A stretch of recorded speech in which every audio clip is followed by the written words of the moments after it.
Today we're diving into one of the most intriguing studies in psychology, the Asch Conformity Experiment, and exploring how it links to the pursuit of truth. We'll see how the experiment reveals the power of social pressure, and we'll discuss how freedom and truth often require us to be willing to stand apart from mainstream beliefs. In today's age, this includes recognizing the Imam of our time and understanding the guidance of the riser, Abdullah Hashim Abba as-Sadiq, the vicegerent appointed by divine will, as recorded in the final testament of the Prophet Muhammad, peace be upon him, and his family. In the 1950s, a psychologist by the name of Solomon Asch wanted to understand just how much people would be willing to go in order to conform to the opinions of others, even when they recognized something to be false. His question was simple but powerful. How does the pressure to fit in influence our choices? And the results revealed a lot about human nature and our tendency to go along with the crowd. Asch's experiment was simple but very insightful. He placed participants in a group where they were shown cards with lines of varying lengths. The task was easy.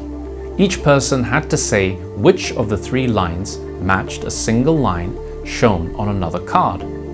But here's the twist.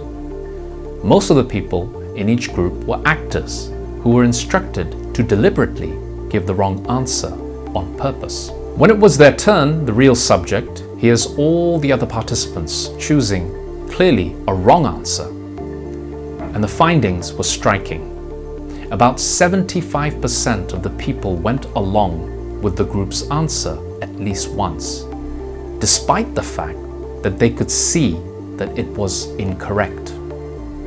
The desire to conform, even at the expense of truth, is a powerful force. So what lessons can we take from this experiment in human behavior? Well, the Asch experiment shows us that finding and holding on to the truth often requires going against the grain.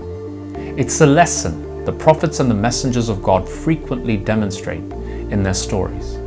Prophets like Moses, Jesus, and Muhammad, peace be upon them all, did not conform to the prevailing beliefs of their times. In fact, they delivered a message which directly opposed the status quo, even when it meant challenging the beliefs held by society or mainstream institutions of religion. They show us that truth isn't found by simply following the crowd. It requires us to follow divine guidance, even if it means standing alone. So in terms of finding the truth in our time, we can conclude that just as past generations had messengers to guide them, we too are guided in our time by a vicegerent appointed through divine will. Prophet Muhammad, peace be upon him, and his family left a will that clearly outlined his successors, and according to this will, the riser, Abdullah Hashim Abba as-Sadiq, is the vicegerent of our age. He invites us to see beyond traditional mainstream religious institutions and understand that true guidance can sometimes go against conventional wisdom and conventional interpretations that have settled over time. Embracing the truth means freeing ourselves from conforming to popular religious ideas and instead seeking the guidance of the living Imam of our time. But why do people conform so easily? Asch found that people have a deep desire to fit in, which often leads them to abandon their own convictions, to follow the group. This study reminds us to question whether our beliefs and practices come from true conviction or from conforming to popular religious authorities or social pressures.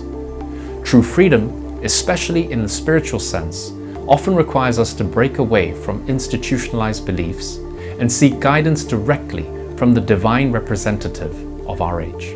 The riser, Abdullah Hashim Abba as-Sadiq, has emerged in this day and age to revive the pure and true religion. By following the Imam of our time, we are called to a path that challenges conformity to mainstream religious doctrines and instead embraces a direct living connection to divine guidance. Just as the prophets challenged the religious norms of their day, the riser calls us to break free from what has become mere ritual or tradition and to seek the freedom that comes from authentic spiritual truth.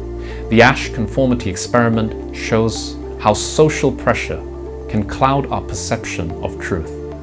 But the lives of the prophets and the message of the riser, Abu as-Sadiq, show us that the path to true freedom requires courage. The courage to resist conforming to popular beliefs and to follow divine truth, even when it sets us apart. As we reflect on this today, let's remember that true freedom means the courage to find and follow the divine guidance meant for us by the Lord of the worlds. And in our time, this guidance comes through the Imam of the age, the riser Abdullah Hashim Abu as-Sadiq. Finding truth is never easy, but it brings us closer to the ultimate purpose of our lives, to live freely and faithfully in alignment with God's will.